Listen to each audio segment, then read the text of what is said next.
Harry, do you think that Red Bull kind of threw this one away? This a tricky one because I think if there was potentially an opportunity on that second stop, and as soon as Hamilton came in, they could have potentially got Verstappen in and back out ahead. But it's such a risk at the time to call that. So they were boxed in by Checo not being there, to be honest, and it was like Hungary all over again. So I don't think they could have, without Checo being there. I don't think they could have done much more to stop that. And this is a problem that the Red Bull have had in the past. I think they could. There wasn't much more they could have done to stop that attack. And Max said it after the race. He knew it was starting to go away, even as soon as the end of the first stint, because the pace, Hamilton clearly had the pace and was right on the back of him again during the second stint and could just kind of sit there.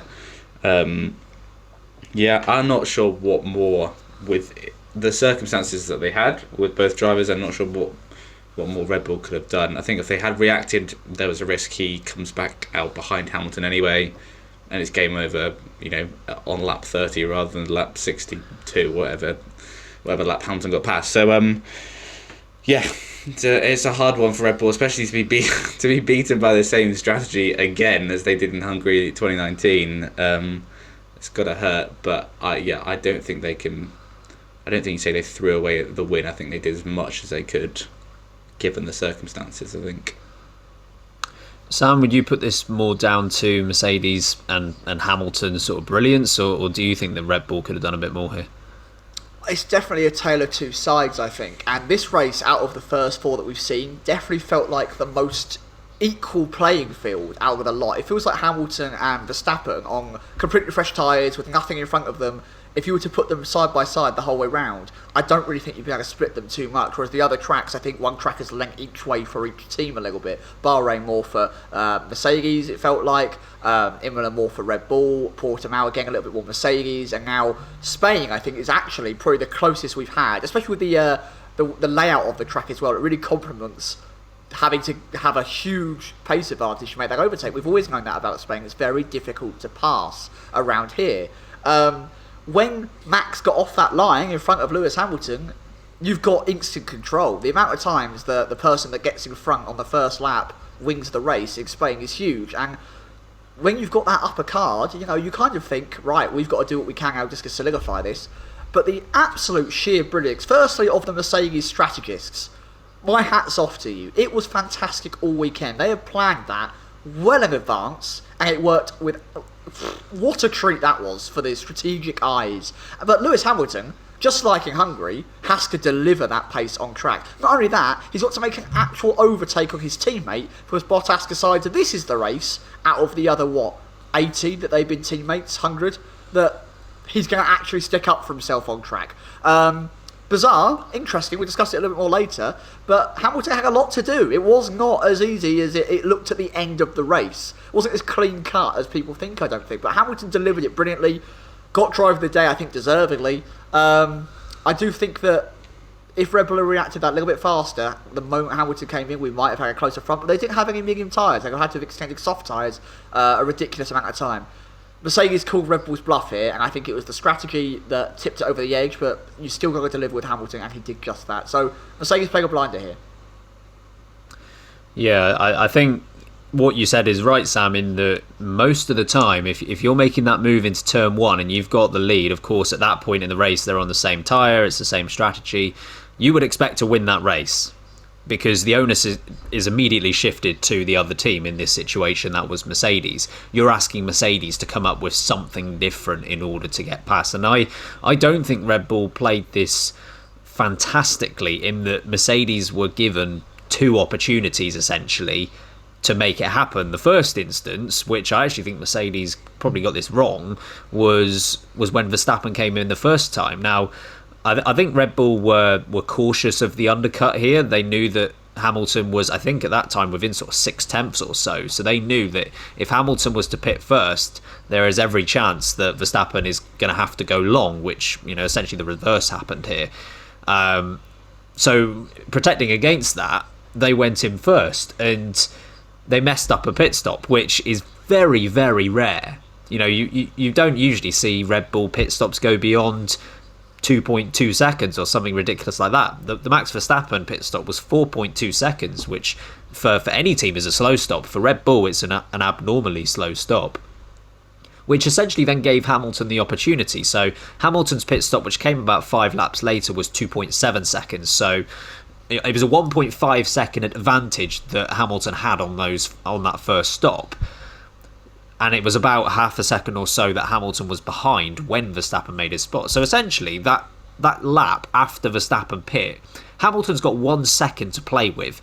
If he can have that lap within 1 second of Verstappen, he's going to come out ahead if he pits the next lap. The overcut isn't usually all that powerful, but when you make a mistake at a pit stop and it's that close before you come in, there is the opportunity to get it done. And whilst I won't always advocate for AWS stats, I think their percentage chance of an overtake is actually one of their more accurate ones that they have. And I don't, if people want to give examples, fair enough, but I can't think of any example where it's been very wrong when it's come to, whether it has been an overtake or not. So that was reading out 75-80% chance of Hamilton overtaking. And they declined the opportunity to make that pass at that point, which I thought was an oversight from Mercedes. Red Bull, you could argue, then got away with it, but then they found themselves second bite of the cherry for Mercedes. That was the one that they made stick in bringing Hamilton in for that second pit stop. And as the race was going on, every lap that passed, I was like, this is becoming more and more like Hungary 2019. They're going to pit him, and he's going to make up that ground. And, with the medium tyres at their disposal, I felt pretty confident that that's what they were going to do. I think the real first indication that was possible was the Williams guys. So, the Williams guys obviously pit both of them under the safety car. The question at that point was, how long are they going to go into the race on those medium tyres? How long can they actually last? The answer wasn't very long at all, because they didn't come in much longer. They didn't come in much after the guys who made their first stops did. I was asking at that time, can they go 40 laps? Is that something that they can do? They went nowhere near 40 laps. So that should have been the real first sign of indication for Red Bull and Mercedes. Hang on a minute, the 2 stop's going to be faster here. Even with it being a difficult track to overtake, the tyres are going to be at such an advantage that if one goes for it and the other doesn't, they've got a real chance of making this work. Mercedes executed as they always do, and it was just a real sign of driver and team strategist in complete harmony. Hamilton trusts the team to know what they're doing. He was right behind Verstappen. The driver's instinct at that moment is he's going to make a mistake. Come on, keep on the back of him. We're going to get past him. He has to trust that the team know what they're doing to send him 25 seconds back down the order. And at the same time, the team strategists have to trust that Lewis Hamilton has got the pace to make up 1 second per lap, every lap, get through traffic, get past any other cars. So there needs to be complete trust from both sides. There was, and they executed it perfectly. A really good job from Mercedes here today. I mean, in terms of Verstappen's performance itself, do you think that there was anything that he could have done differently, Harry, considering he did what he needed to do on that first corner? I don't think, again, this goes back to my first point, I don't think there's anything else he could have done there. I mean, he made the good start. It was a ballsy move into turn 1. I think if Hamilton hadn't turned out of that could have been, we talked about it, in the previous podcast, when's it going to get ugly? We're getting closer, aren't we? we're so nearly there. Yeah, it was, anyway, but it was a good start for him. Obviously, he did what he needed to do then.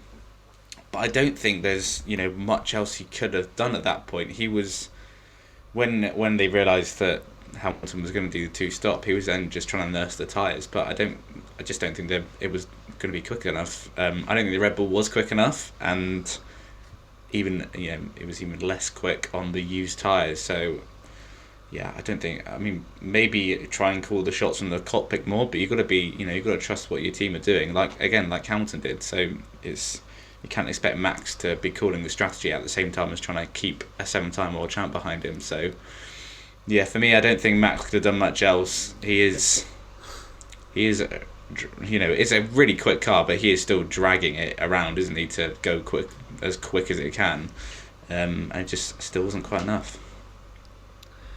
What are your thoughts on this one, Sam? Because, of course, Verstappen didn't quite see out that second stint. He did end up pitting for the fastest lap, but if he had done, he would have had to have gone 6 laps longer than Kevin Magnussen did at last year's race on the same tyre, which was the longest stint on the mediums. So, what do you think, Sam? Do you think that Verstappen was just stuck by what the strategy was here? Well, no one outdrives Kevin Magnussen in terms of lap lengths around Catalonia on medium tyres. Absolute God. It just Very simply true. isn't Very done. true. You just simply, and you'd be foolish to even think it's possible. So I'm surprised they came so close. It's very rare that I say this, especially in this current season.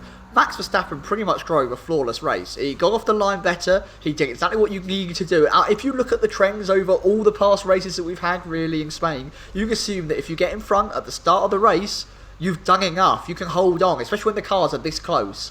You could do it. The dirty air around Catalonia is horrible when you're stuck behind someone. And Max Verstappen had to just continue getting good traction off the final corner, down the back straight. He'd be safe for another lap.